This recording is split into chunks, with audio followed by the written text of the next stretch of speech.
方小旅行的时刻，持续要带您走访的是嘉义。嘉义鹿满以前有很多客家人在这里种植烟叶，虽然现在烟叶没落，但是在当地居民的努力之下，把旧烟楼改造成了博物馆，让民众可以了解嘉义的烟叶历史。而到了鹿满，别忘了走一趟鹿马产车站。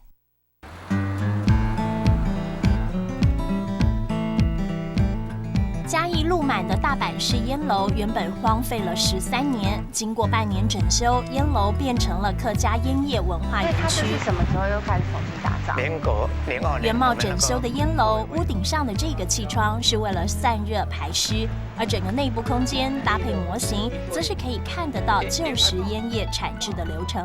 好像这个空间啊，就会这么储藏上万斤的这个干的烟叶。嘉义曾经是烟叶的4大产区之一，以前有许多客家人在这里从事烟草产业。回忆当年，烟农记忆犹新。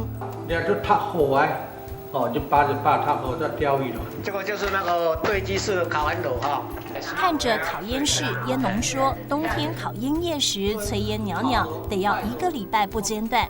灶门24小时都得要有人控制温度，要注意里面那个温度跟湿度。制烟过程相当辛苦，甚至无法过年。但客家人吃苦耐劳，也为嘉义的烟叶文化写下历史的飞页。1910年嘛，从那个北门，还有湾桥、鹿满，还有竹崎，4个车站是在1910年同时盖的。原貌重建的鹿马产车站，并没有失去原有的特色，木造的建筑还是飘着怀旧的味道。车站不规则的美，也被称为是建筑界的佳作。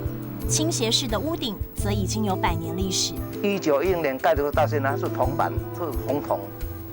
鹿马产车站曾经是竹崎到北门车站之间的最大车站，也是当地人最难以忘怀的记忆。